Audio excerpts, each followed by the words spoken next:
Galveston, Texas is primarily known for its beachfront location and trendy urban atmosphere.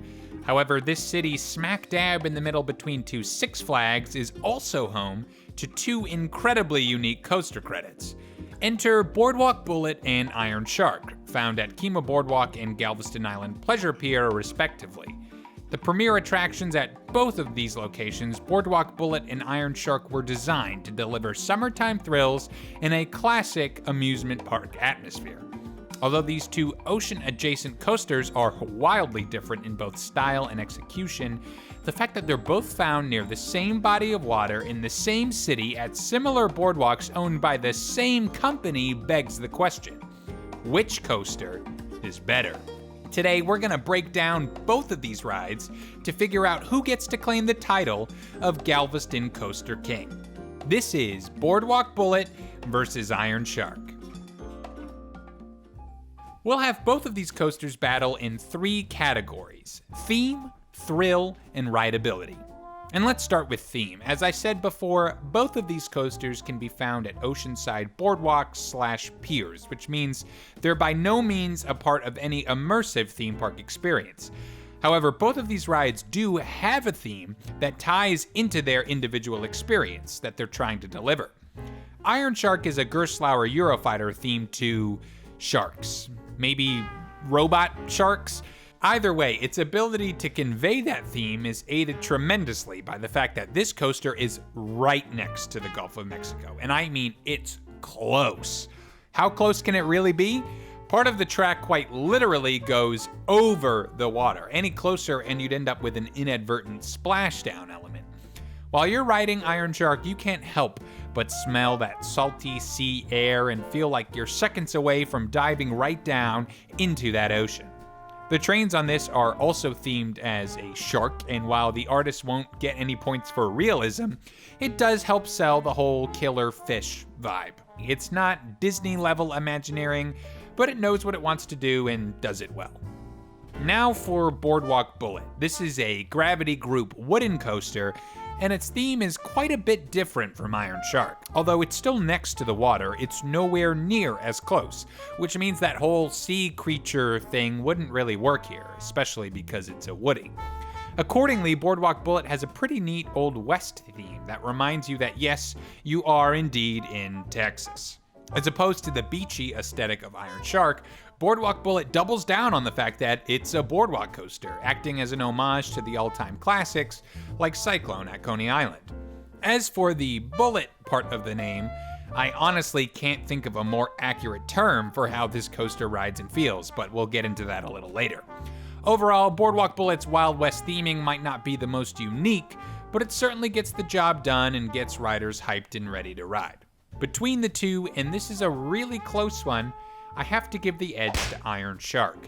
The mix of paint job, location, name, and track design really does sell the theme and the style. And when I think of this coaster, its image pops very vividly inside of my mind. Boardwalk Bullet's theme is just as serviceable, but a Western-themed wooden coaster isn't exactly a revelation for the coaster world. Close call, but Iron Shark wins this round. Now on to thrill, and this is where we can analyze the layouts of each of these coasters. Iron Shark opened in 2012, and as I already mentioned, it's a Gerstlauer Eurofighter. In fact, it's the first and only Eurofighter in the entire state of Texas. With this model, you can generally expect a few key elements. Yes, there is a 100-foot vertical lift hill with a beyond vertical drop, and yes, there are inversions, namely an Immelman, a cutback, and an incline loop. However, the main word I would use to describe all of these elements is forceless, because let me be clear, this layout is pretty short and pretty boring. As a rider, your main thrill is going to come from the drop after the lift hill, which does give a great view at the top and also some good airtime. After that though, it really just feels like you meander through the layout despite having those three inversions. It doesn't help that the ride only lasts 60 seconds, including the lift hill, which makes the whole experience feel like if you blink, you might miss it. Iron Shark has 1,246 feet of track, which is not a lot of track. The location again does redeem some of these failures, because although the inversions are forceless, you still reach some amazing vantage points to look out into the ocean.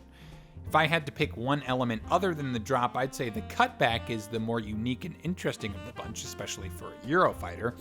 I just wish you took some of these elements with a little more speed and ferociousness. Now for Boardwalk Bullet, I'm happy to say that although it too is relatively short, this layout delivers in every sense of the word.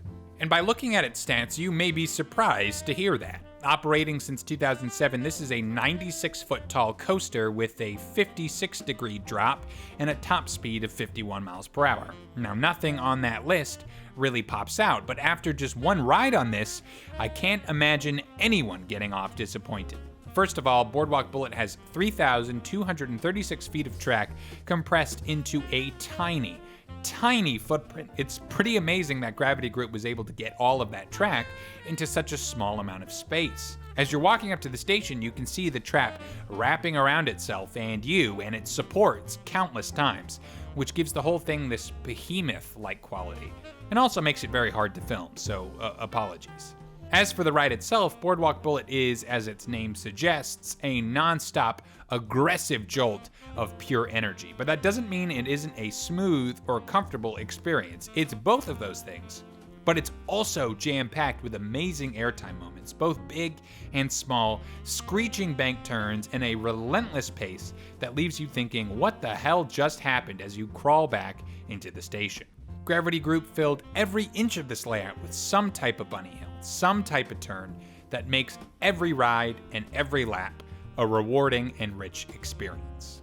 Between the two coasters, Boardwalk Bullet takes the thrill category with no contest. It's not even close. Iron Shark ranks as one of the weaker Eurofighter layouts I've ridden, while Boardwalk Bullet is a world-class layout deserving of the highest level of praise. Finally, on to the last category, rideability. This is all about how a coaster rides, how comfortable it is, and most importantly, how likely you are to want to ride it again. For Iron Shark, and I'll just come right out and say it, this is probably its worst category. And the main problem with this coaster is a unique one in that it's not the restraints that make it painful, but the seats themselves.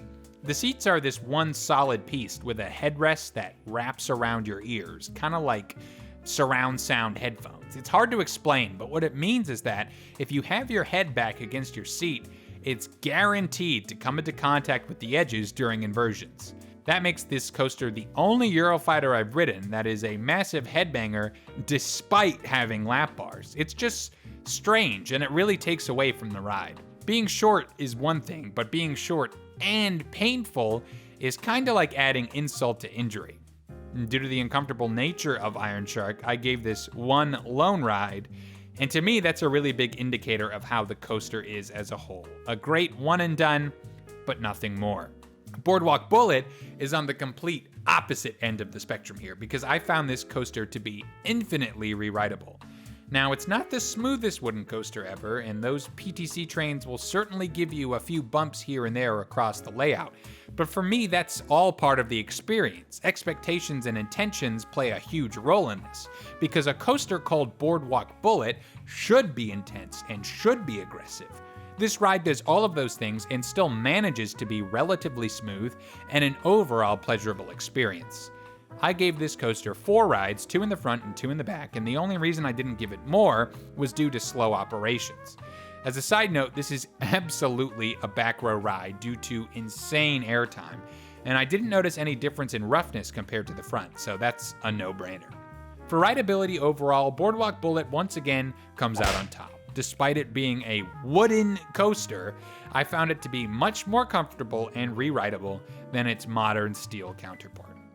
And now for the final decision, the winner of Best Coaster in Galveston, Texas, taking home a meaningless Theme Park Blitz Coastie Award is Boardwalk Bullet.